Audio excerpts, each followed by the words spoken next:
Hey guys, my name's Alanna and I hate Hallmark movies. They are awful and I can't stop watching them. Today I'm recapping the 2010 Hallmark movie, Growing the Big One. Yes, that is the actual title. And multiple characters say this throughout the movie. So grab a seat, get cozy. This one is genuinely so much fun. It is absolutely storming outside. You might hear the rain on the windows. It's a perfect time for a movie recap. We start off in Seattle and meet our Hallmark girlie who's a radio DJ. How refreshing. I don't know if that's still a job nowadays, but it was in 2010. Now I'll probably call her our girlie because I usually forget their names, but just for reference, this character's name, I'm not joking, is Emma Silver. Proper Western romance author name. You might recognize that she is played by Shannon Daughtry, R.I.P. I'm still gonna make fun of this movie because it is bad, but it's not her fault. But pour one out for Shannon. If anything, this is lovingly done in her memory. It still probably makes me a bad person though. After her radio show, the boss comes in and basically just announces that in there that the station has merged with this other company. We are now part of the world media merger. I'm not really sure I like the sound of that. Read my lips, nothing's gonna change. Well, how can you be so sure? KBMU's been around for 40 years, so not gonna tamper with success.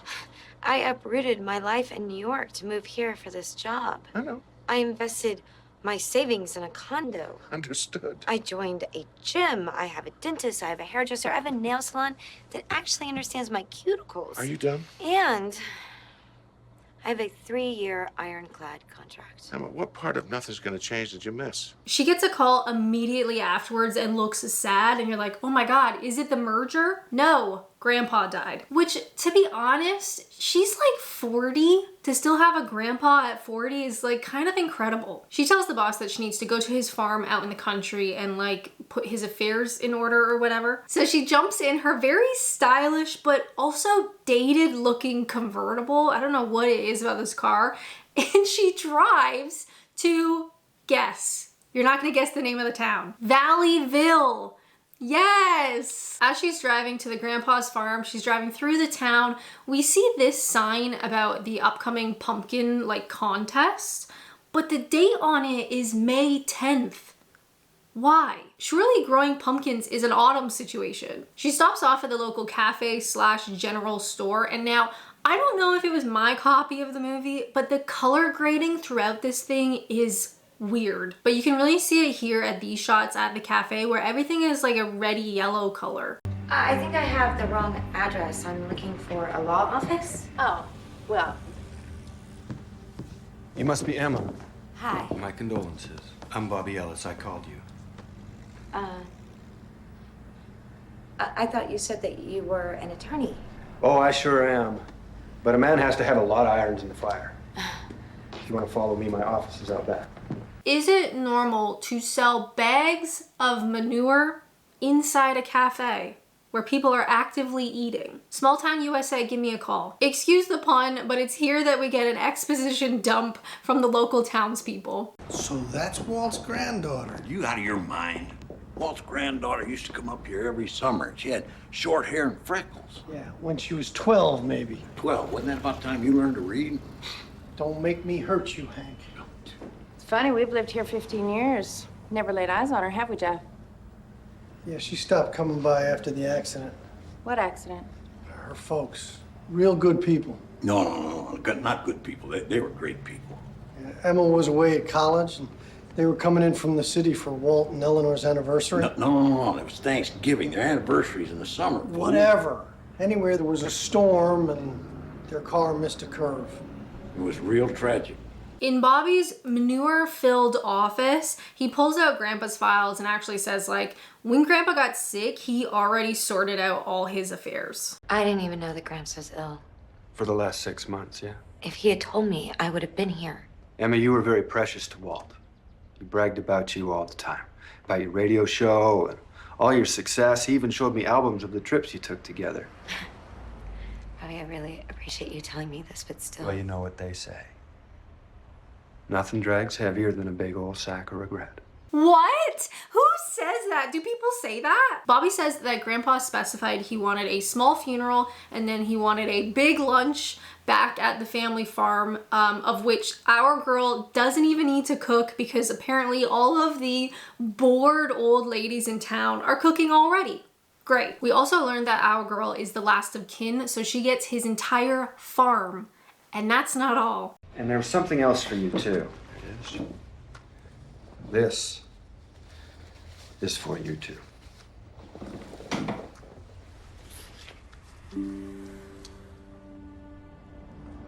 What are they? They're pumpkin seeds.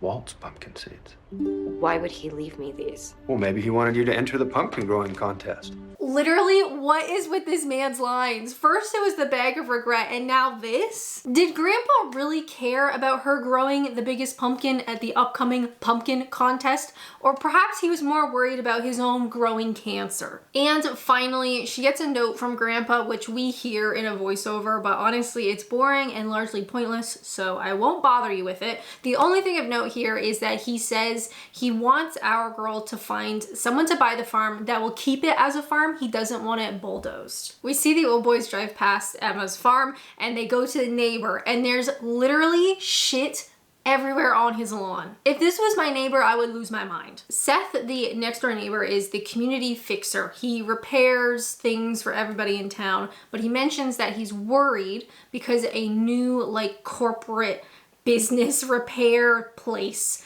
is gonna open up in town and he's afraid that they're gonna take all his customers. I know that in my heart I am a hater, but how would you describe this haircut? Like literally what is going on? Seth, take a look at this thing. Seems to be missing something under here. I don't know. Well, for a couple of your pumpkin seeds, I will. I don't think I have any to spare this year. I need that prize money. Russell, how about you? No offense, but I can't share my winning seeds. Why don't you ask your new neighbor over there? Walt's granddaughter. Now, she's got seeds. Really? Walt seeds? Yeah, and we all know what that means. Gigantic pumpkins. Monsters.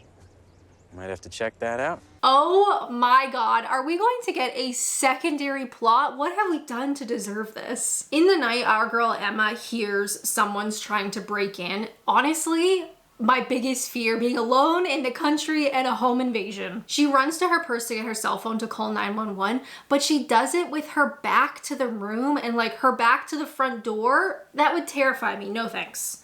I'll call from a locked bathroom. Let's just say I've seen enough true crime.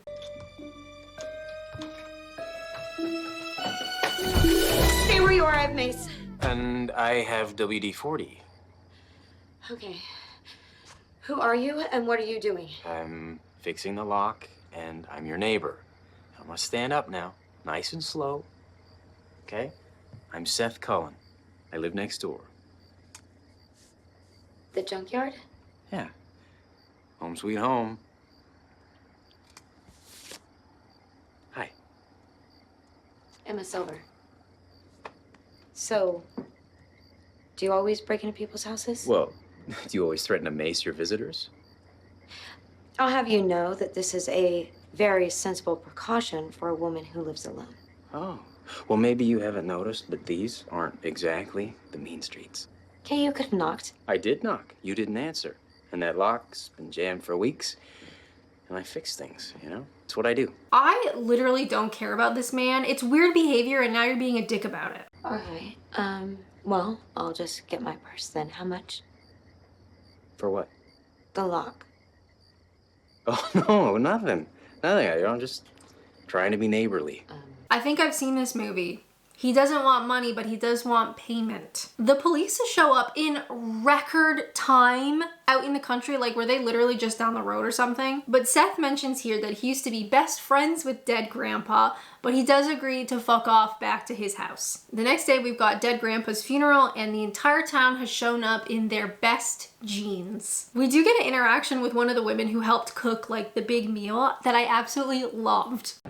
It is so nice of you all to do this, Mrs. Burns. Oh, Mrs. Burns is my mother-in-law, honey, and we don't mention her while we're eating. Savage, I love it.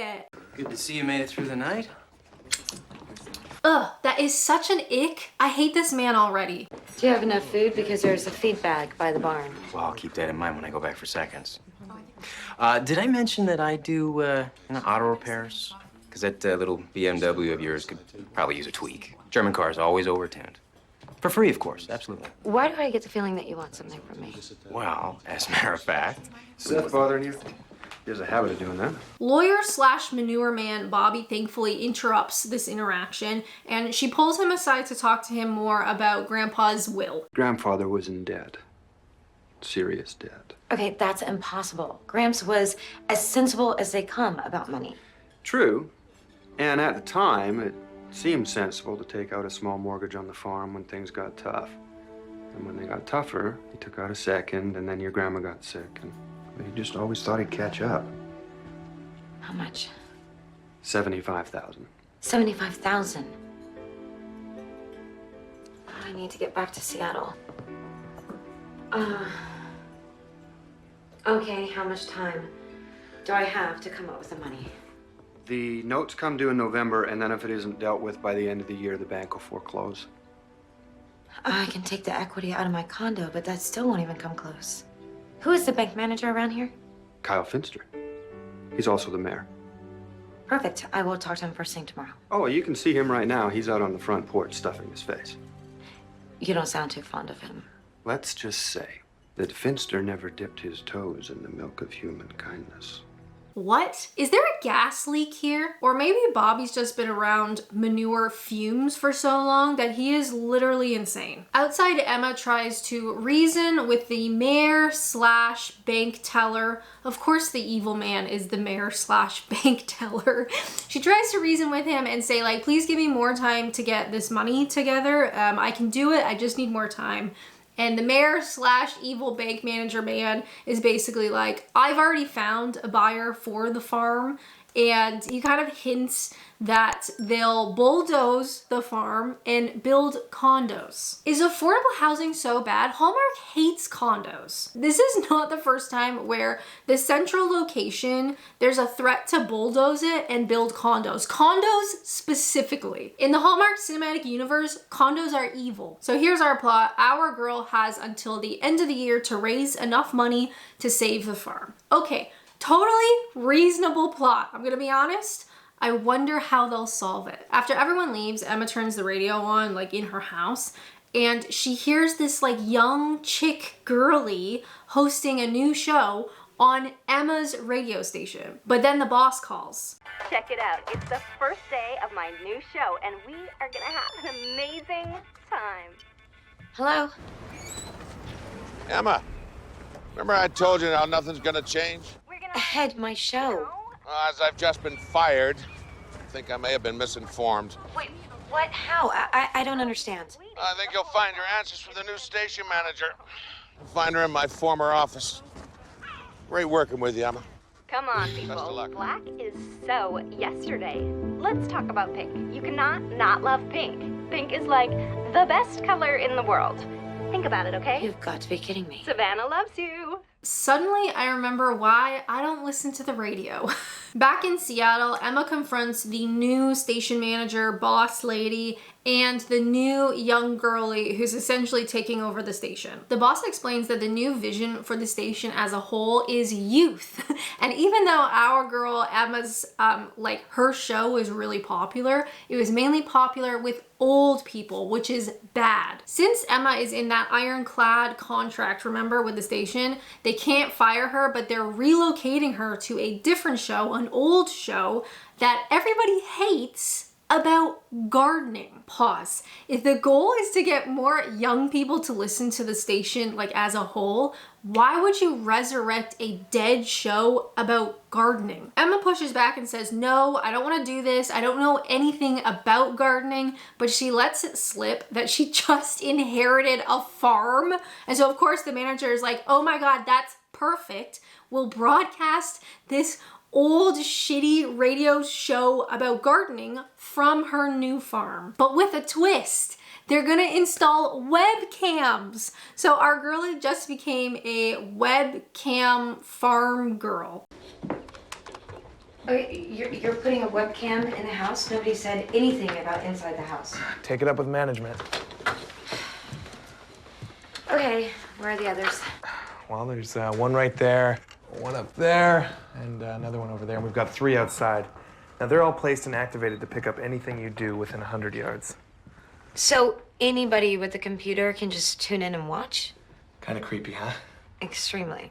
All right. Well, here's a rig in case you need to do a remote broadcast, and good luck with your show tomorrow. This is honestly so gross. Back in town, everybody's dressed up and there's some sort of like parade thing, because of course there is, it's a small town. And oh my God, Bobby the lawyer.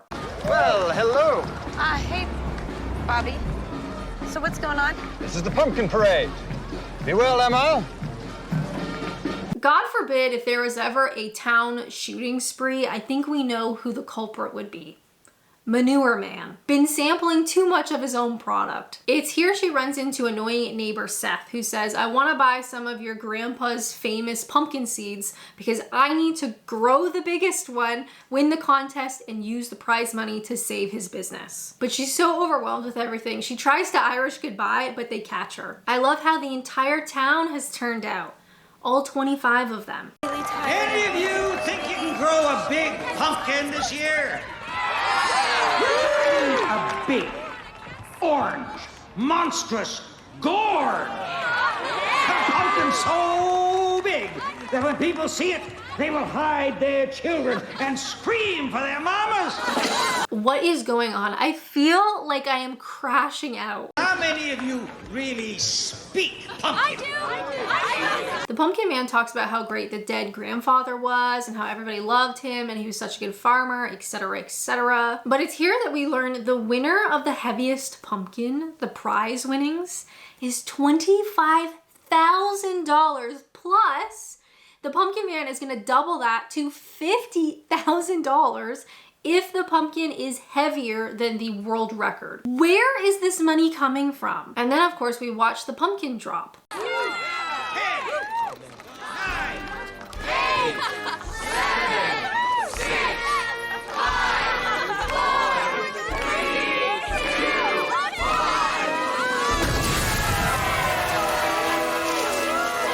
I don't know what's going on. I am going to grow a giant pumpkin and collect that prize money. Oh, a commercial. While we are here, just a heads up, if you want to get involved in our watch-alongs, consider joining me on YouTube memberships. I just have one tier, and that gives you access to our chat room on Discord, and it's on Discord where we watch these movies together. It's really fun. People are very funny, and just throwing that out there, if you want to get involved, YouTube memberships, join us on Discord. And if you're not familiar with Discord, I have a members only video that walks you like step by step on how to join our server. Just in case you want to join the watch-alongs, check me out on YouTube memberships. This is like reading Chinese. I don't think we can say that anymore. Seth comes over and lets himself in. Love that. Only because Emma had like this big box delivered on her driveway. So he takes it upon himself to bring it into her house. As she's unpacking the box, he is like fully lounged out on her counter. Don't love that. She basically bought stuff to make the farm more comfortable, so she's got like a proper coffee maker, a crock pot, you know, the essentials. Again, Seth tries to buy Emma's dead grandpa's pumpkin seeds, but she says, no, I'm actually gonna grow the biggest pumpkin for this contest. I'm gonna win it because I want the prize money. And again, I ask, what is with his hair? I've never seen this shape before. Our girl broadcasts the first episode of this new show from her farm. Green is the new black. And of course, all of the nosy neighbors are tuning in. And literally within the first 5 seconds, somebody calls in. It's clear she doesn't know anything about farming or gardening. And anytime a caller asks something, she has to Google it. But because she's on webcam, everybody can see her. And generally, it's very embarrassing and it's very cringe. All right, this is Emma Silver reminding you to smell the coffee, drive carefully, and of course, join us again on Monday. Unbelievable. Unbelievable how time flies by when you are doing such a fascinating show. Bye.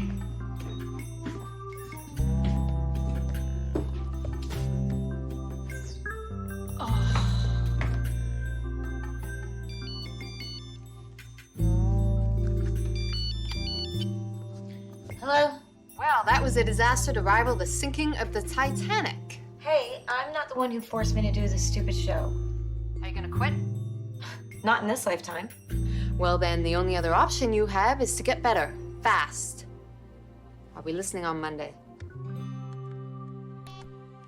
Later, the local girlies come by with wine and treats, and they want to commiserate with her on how bad her show went. Now, first, I love the girlies. They're all very, like, girls. But the blonde woman's pointy bra is so distracting. I don't know what is with that shape. What are we doing here? Anyway, I know I'm a hater. It's just so distracting. Honestly, all of the scenes with this woman and her pointy boobs, why did we do this to her? She deserved better. They help her plant the pumpkin seeds in this like contraption in the middle of her living room, and then they all commiserate the great lengths all of their husbands go to grow the biggest pumpkin. How do you know all of this stuff? Oh, Jeff grew the damn thing, so I put my foot down. He used to keep the seeds in the bathtub underneath an electric blanket. I couldn't even bathe our own kids. Oh, no, that's nothing. Russell sold my car last year so he could buy a forklift to haul his pumpkins around. Oh, Hank sleeps in the field with his pumpkins, arthritis and all. Okay, that is just crazy. Oh, this whole giant pumpkin thing is an obsession. Last year, some maniac drilled a hole into the champion pumpkin, stole the seeds. Why? Oh, pumpkins are like thoroughbreds. They have bloodlines. You have to write the parents down. Okay, this just gets freakier and freakier. Oh, you want to talk freaky, honey? Mother Nature never intended for these puppies to grow so big. They are fragile. They can grow 30, 40 pounds overnight. Mm-hmm. One tiny little crack. It's all over. But the cry. Again, I love these women, but blonde, pointy tits girly has her shoes on the couch, and she's like sitting on the pillows weird. I'm not down for this. Then they tell her the next step in the pumpkin growing process is to sing to the pumpkin seeds because that's what Grandpa did. I'm a Yankee Doodle dandy, Yankee Doodle do or die, a real live nephew of my Uncle Sam, born on the 4th of July. Come on, girl, sing! I'm a Yankee Doodle sweetheart. She's my Yankee Doodle joy. They can't hear you. Yankee Doodle went to London just to ride the ponies. I am a Yankee Doodle boy. Everyone is mentally unwell, but I support women. The girlies mentioned that Grandpa had a brown leather journal and he kept all of his like pumpkin growing secrets. So if Emma is serious about growing the big one, she needs to find the journal and follow his instructions. So she tears apart the house looking for her, but no luck. The next day we get a call from the insufferable boss. Hello. Your Yankee Doodle Serenade is a YouTube sensation. What? The website's had over 100,000 hits already in 12 hours. The younger demo loves that freaky giant growing pumpkin thing. Oh, I totally forgot about the webcams. I'm gonna build an advertising campaign around it. Oh, you're doing what? Yep. Emma Silver grows the big one. I can see it on buses, park benches, magazines. No. Let's just take a step back. Now make sure the show focuses on the contest. I'm late for my 9 o'clock. The world will be watching, so you better win. Ciao. Surely the webcams are an HR nightmare. The boss calls back, but Emma wants to ignore it, so she wants to like throw the phone into the bedside table, but it won't open. And then suddenly a journal falls out. But hold on, she can't understand it. She brings the mystery journal to all the girlies and explains it's like poetry, like code, poetry, pumpkin poetry code. She looks to the sun. Her skin is pale those first days, but glows more strongly with each ray. Sounds like poetry. I know Walt wrote poems. She is wind and water. Love her like there is no other. It's code. Pumpkin poetry code. Walt did love his pumpkins. He called them his orange ladies. Okay, how do I break this pumpkin code? She is hungry for your kiss. Feed her with the bounty of your being. I'd say that's about manure. We all know where to go for that. Lawyer / manure man / potential shooter. Seth comes by yet again. This man has literally nothing else to do while she's reading this journal, and he suggests that they should partner up. In case you haven't noticed, we don't exactly get along that well. Well, you don't have to grow pumpkins. I need to do this on my own. Okay, I hear you. Although there are certain things that can be better when you do them with someone else. We're talking about pumpkins. I'm talking about pumpkins. Unless you're not talking about pumpkins. Okay, a little bit of chemistry here. I've kind of already decided that I don't like this man, but I respect the effort. I don't respect the haircut. Back Inside, Emma is streaming her now video-based radio show. It is going to focus on growing the big one. Someone get that woman a stabilizing gimbal, my God. Manure Bobby, who seemingly has nothing better to do, comes by with his poop, his supreme blend, sorry. Then Seth comes by again. He's just like always on her property. But he starts offering advice on like how she can use the manure, like what she's supposed to do with it, and again suggests they partner up. You know, it's probably out of gas. Right, you knew it was out of gas. I suspected. Big difference. But I'll tell you what. I'll start it for you, and all you gotta do is steer. The tiller will do the rest. Hmm? Oh, and don't let the cameras make you nervous. All right? Although, my offer still stands. You want to partner up? I'll take care of all the machinery, tiller, tractor, all that stuff. Partnering up as in splitting the prize money? Yeah, that sounds fair to me. Not interested. Besides, I don't really need you. I have secret growing information. Uh-huh. Yeah, I'm sure you do. Okay. Doing great! Oh, you broke the casing, you bent the blades, you broke the fuel line, and not to mention the fence. No, I'm fine. It's okay. Thank you for asking. Come on, face it, you do need me.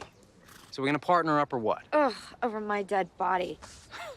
Yeah, well, I don't think that's gonna take very long. What do you mean by that? Are the pumpkins going to kill her, or are you? That night, our girl joins the local poker night for some reason at seemingly the only business in town, but all of our usual characters are there. We see a hand between Seth and our girl wins because #girl power, but we do learn that Seth went to Stanford for engineering. Happy for him. It ends up being our enemies to lovers on the final hand, and Seth wagers if he wins, the two of them have to partner up for the pumpkin contest thing. If she wins, he'll do all of her like manual labor tilling tractor stuff for free. And surprise, Seth wins. So now they are finally partners, and it only took 47 minutes. The next day, our girl is broadcasting her pumpkin show.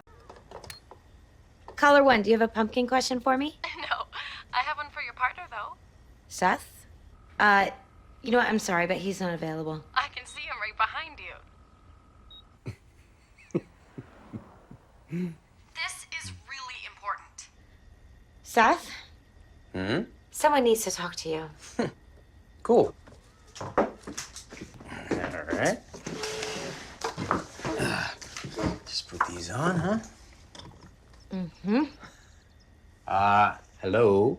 How can I help you? My girlfriends and I think you're hot. Well, thank you. And we'd like to know if you're single. That is not a pumpkin question. Why, yes, actually, I am single. We think you have sexy eyes. Oh, please, he does not. How can you say that? Because I am sitting right here looking at him, and he is average. At best. You must be blind. Okay, do you have a pumpkin question? Seth, call me at 978. Hey, that was rude. She was nice. Get dates on your own time. Okay. Seth has like a nice face, but the haircut is just so awful. We are getting more chemistry here. Like at the beginning, he was just like a proper creepy asshole. We're getting some level of chemistry here, all right? I can admit that. It could certainly be worse. And many times with Hallmark, it is worse. It's here that Manure Bobby calls into the show and asks out our girl on a date. We've got ourselves a beautiful pumpkin-riddled love triangle. The next day we see Seth taking care of the pumpkins. He like generally knows what to do, but he's also better at decoding the poetry pumpkin journal. Okay, where are you going in that dress? Well, okay then. Our girl is off to dinner with Manure Bobby, but Seth is like, wait, I need you to stay. We have to protect the pumpkins from coyotes, so they have to do stuff now before nighttime when the coyotes will eat the pumpkins. But she says, no, I'm going out. I'll help you in the morning. Great, love that. Let's set some work-life boundaries, girlies. We don't actually get to see the dinner date. I kind of have a feeling, so in this entire movie, in terms of businesses, the only place that we see the interior of is the cafe slash like general store poker night kind of place. That's the only business we see inside of, and I kind of feel like that's the only one they could film in. So we don't get to see their dinner date. We just see Bobby dropping her off afterwards. But oh no, something is in the pumpkins. Oh my God. What? Coyotes. Coyotes? Coyotes. Coyotes. We have to scare them off. With what? Coyotes. I have to get out. Sam! You maced me. Okay, what were you doing there? I was checking the greenhouses. I can't believe you just maced me. Hey, I thought you were a coyote. Coyotes don't eat pumpkins. No, he said you are lucky it was just mace. Bobby confronts Seth and is like, you ruined our night. Why do you gotta be like that? And Seth is like, I did you a favor. She's crazy. But it's here Seth is like, I don't know why Emma is so obsessed about winning the contest. Like, why does she care?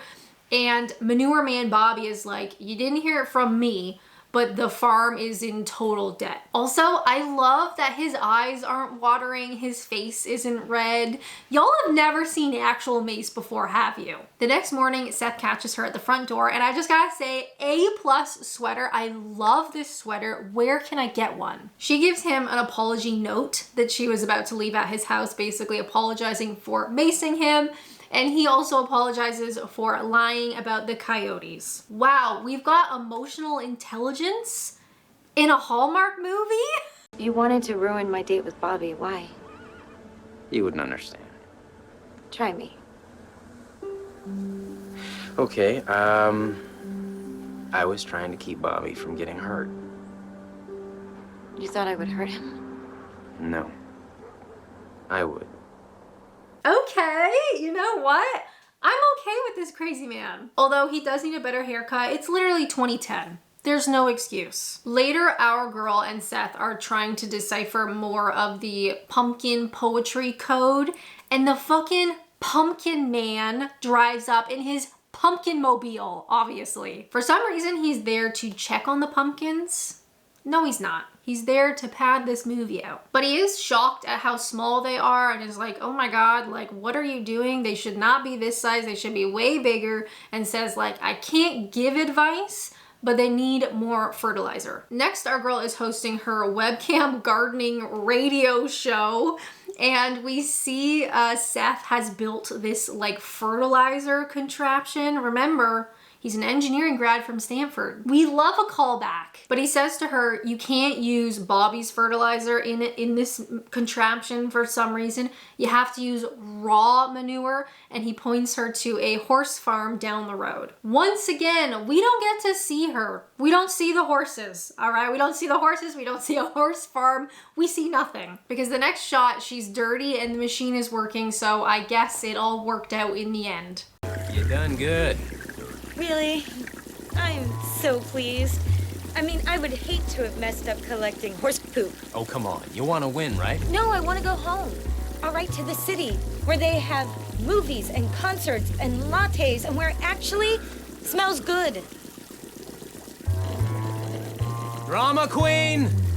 Next, Seth is back at her door, again, Don't know if it's just my copy, but this was so sepia toned. But he asks her if she would like to go to the movies with him. Oh my God, another callback to something that was said previously. What have we done to deserve this? You know, the bar for good writing is so low, it's below the house, it's in the ground, when a simple callback like this is so precious. This is like movie writing 101, but it's rare in Hallmark. She's confused because there is no movie theater in town, but she goes with him and surprise, he set up a projector in his barn. Okay, girlies, I love this. They talk about their love of movies, and it's here we learn that he has 5 cats, which bit of a red flag for me. But Emma's like, oh my God, I love cats. And it's like, great, you guys have something in common. Clearly you should just get married. She asks him like, how did you end up here? And he explains that he actually had a really cushy job in LA. He had the girlfriend and the fancy car and the big house. But he said it felt like something was missing. So he left it all. He came back home and he started over. So actually Seth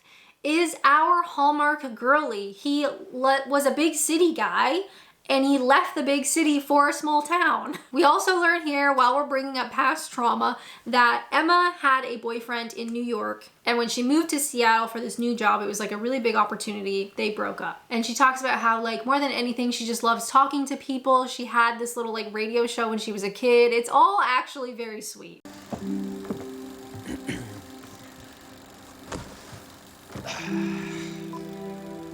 Now please, John, you won't let me down, will you?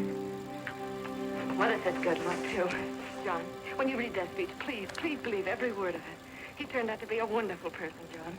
Oh. John Doe, the one in the speech. Oh. You know something, Yes, let's go! Next, we're interviewing the girlies at the only other place they're allowed to film in, aka the cafe/general store. And they immediately want to know how movie night went with Seth. Now, when people romanticize living in a small town, they often very conveniently leave out the insane small town gossip that exists in the country. You cannot do anything without people in your small town talking about it. Our girl asks them, like, what do you guys normally talk about when you get together? Like, this is like a weekly thing, I guess. And she's just like intruding and filming it. And she's like, what do you guys normally talk about? Can you ladies tell me what you talk about, why you meet? Oh, well, basically just to complain about our man. At least Jeff lets you in the pad. Yeah, Hank's got his electrified and booby-trapped. I have to toss his lunch over the fence. This time of year, Russell's completely lost interest in me. He's only got eyes for the orange hotties in the garden. Really? We haven't been on a vacation in 10 years. Hank took the blanket off our bed and put it on his pumpkin. Said she was getting cold out in the garden at night.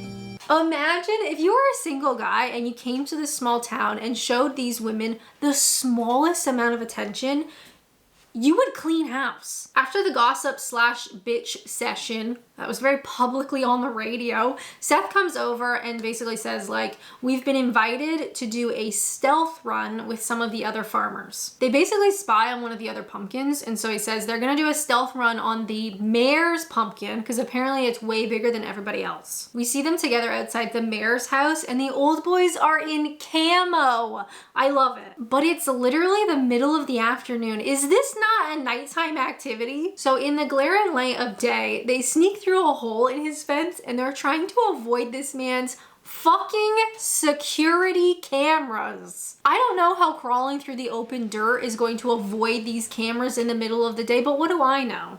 Yeah, I heard you on Emma's show. I'm sorry, honey. Look, I'll take you on a cruise. I promise. Gotta go.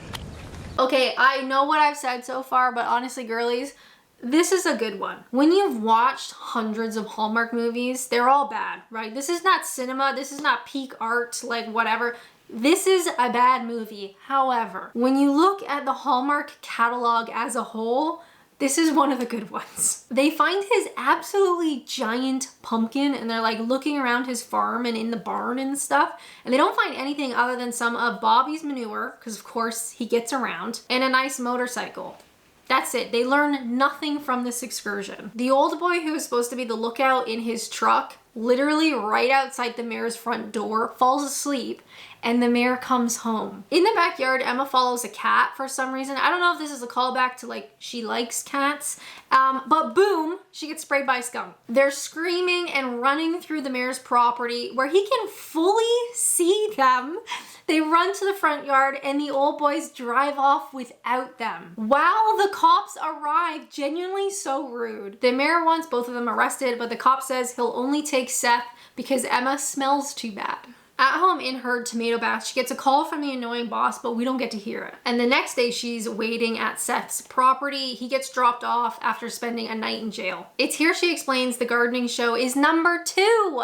Yay, that's so exciting. Out of how many? I don't know, who cares? They're doing this like promo thing in Seattle with like a photo shoot and like a fancy dinner and party and whatever. And the boss called because she wants Seth to go too. My boss wants me to bring you. Good publicity and, well, there is a free dinner. Wow, I never turned down a free dinner. So you'll go? Well, that depends. Who's asking? You asking, or is your boss? I'm asking. Then yes. Excellent, so it's a date. Sort of. Sort of works just fine for me. Next, we're at the radio station in Seattle and Seth has cleaned up. Yay! His hair looks slightly better, but they make the pair change out of their really nice formal clothes and they dress them up as ridiculous hillbillies on this terrible country set.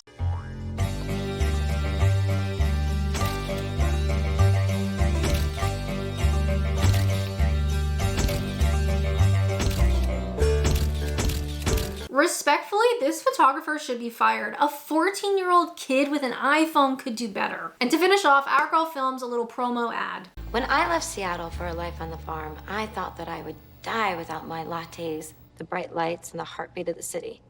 Well, as it turns out, lattes are just coffee with milk. And the stars in the country outshine every light in the city without even trying. As for that heartbeat, well, I learned that it lies in people, not places. The people of Valleyville are the most sincere people that I have ever met. Especially my giant pumpkin growing partner, Seth Colin, who gives all new meaning to growing the big one. She said it. Also, I love that they dressed her up as like this country girl, but she's still got her giant fuck off watch on. The slimy new boss man introduces himself and basically says to her like, you're hot, you shouldn't be on radio, you shouldn't be on TV. They have an opening for like a news anchor, like a morning anchor person, and he wants her to do it in New York City. Wow, what a promotion, girlie. You gotta get out of radio while you still can. She agrees without any questions, not even about salary. I love that. But with 16 minutes left, this is our classic Hallmark miscommunication / conflict. It's not really a miscommunication because he literally heard the entire thing, but it's what we got to work with. Back at Seth's junkyard house, we learned that he left before the party and the big dinner and stuff, and she apologizes that she is going to be leaving and she is going to go to New York, but he says, you know, you gotta do what makes you happy. All of a sudden, their pumpkin is fucking huge. And again, for some reason, Mr. Pumpkin Man comes by to inspect it, and he's so happy with how it's turned out. Everybody's happy. Yay! Let's end this already. Next, we're at the cafe / general store / poker night / gossip session place. And Emma is donating all of the luxury items that she bought because she's not gonna need them anymore. Thank you for making me feel like I'm a part of this place. Well, that's what friends do. Besides, you are a part of this place. But if you really want to thank me, stay.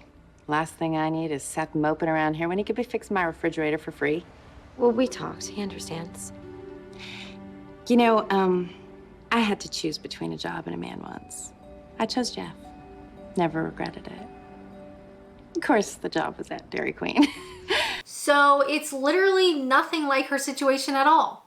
Thanks, pointy tits. We are finally ready for the pumpkin weigh-in. Hold on, we are so close. But first, everybody has to like get their pumpkins there. One of the couple's kids, I don't know who this kid belongs to, but the kid is like, we need the trophy from last year that the grandpa won. So she's like, can you go get the trophy so they can give it to the new winner or whatever. So our girl runs inside to get the pumpkin trophy, but surprise, there's a mystery journal inside it. And this is the actual real pumpkin growing journal. That means the one that they were trying to decipher was literally poems about dead grandma. What the actual fuck? Was grandma a giant pumpkin? Or was grandpa, probably more likely, having sex / having an affair with a giant pumpkin? Who's to say? It's the country, anything goes. I have something pretty shocking to show you. What is it? The real pumpkin journal. The one that I found before was just what it seemed. Poems that Gramps wrote to Grandma. Okay. After July 1st, water 3 times a day, at least 4 gallons per plant. Oh boy. She opens her heart to the sun, and the light caresses all who look upon her. You know, it's pretty amazing that we managed to grow pumpkins at all. Yeah. My days, my heart, and my soul belong to her. Ooh, okay. Is this kind of hot? Back at the festival again, Mr. Pumpkin is on the throne, on the pumpkin throne, and he's ready to begin the weigh-in. The first pumpkin to get weighed in literally explodes. Something that looks suspiciously like orange juice. But that disqualifies the pumpkin from the weigh-in. Sad. That man killed himself later that night.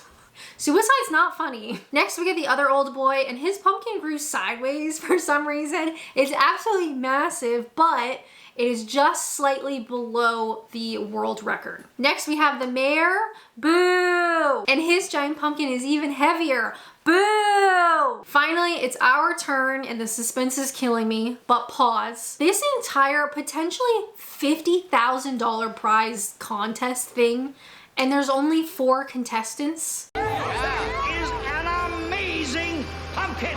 A wonderful gourd! Now let me remind you that the world record is 1,878 pounds. Now silence, so we can wave this magnificent beast. I'm so nervous.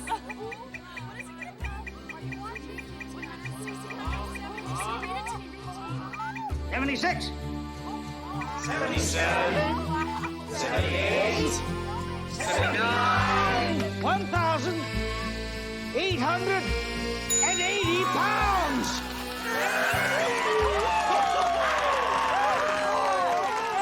We got the biggest pumpkin ever grown. Way to go, say.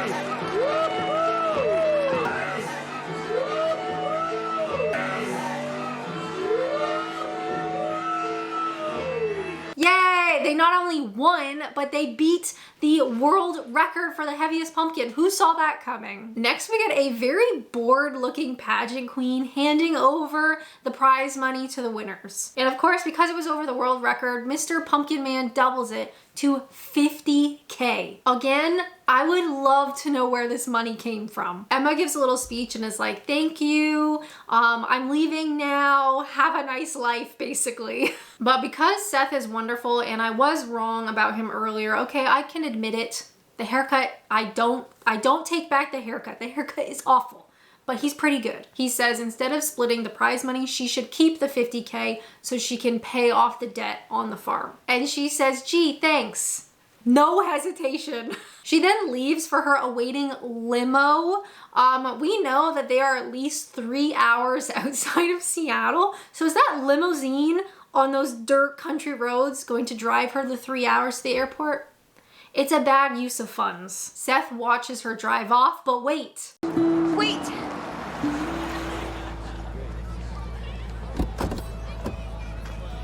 Emma, what's going on? We got a plane to catch.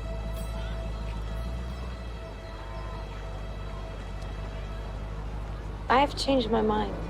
What? I want the big pumpkin, not the big apple.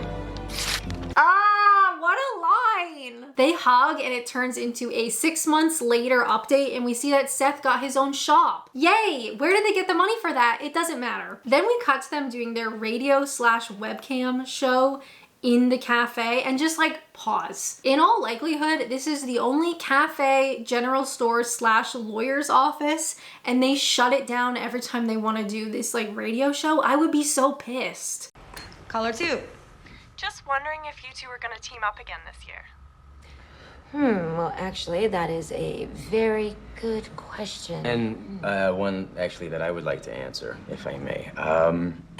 As some of you may know, I'm a fix-it guy. Huh.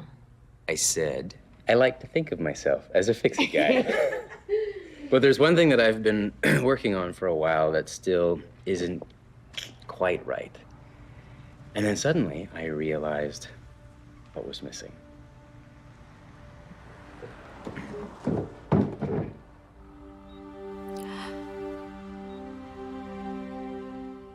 Oh my God.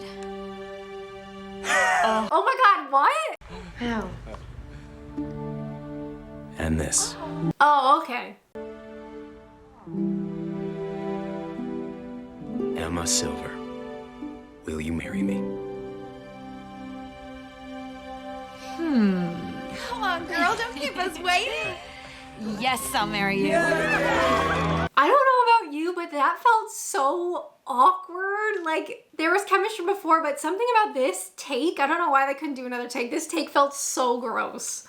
Yes, I'll marry you. Ugh. As with all of my movie recaps, we have 3 categories to rate: chemistry, plot, and overall enjoyment. So for chemistry, it is quite bad at the beginning, it is good in the middle, and then it's awkward at the end. I don't know, maybe that's just me. For chemistry, I'm gonna give it a 4 out of 5. For plot, on paper, this movie is about growing the largest pumpkin, which is obscene. But we do actually get some like reasonable plot things happen. You know, she's saving a farm, she's gotta earn the prize money, she is growing a pumpkin, she's also like trying to figure out her career path and stuff. So like in the Hallmark Cinematic Universe, this plot actually makes sense, which is honestly saying something. So for those reasons, I'm giving plot a 4 out of 5. Now, for overall enjoyment, this one is tricky. Personally, I love the movies that are like ridiculous. Like there's loads of flubs. It's like the act, you know, all of it is just bad. That's what I look for. But this is a reasonable movie. It's not too crazy. It is a fun watch. It's not too padded or slow. I'm gonna give it a 4 out of 5. I want the absolutely ridiculous Hallmark movies. This is a reasonable like TV level movie. It won't make you want to kill yourself when you're watching it, but it's also not totally ridiculous. If you would like to watch another one that will make you want to kill yourself, and it is obscene, definitely check out this one. But as always, thank you guys so much for watching, and until next time, bye!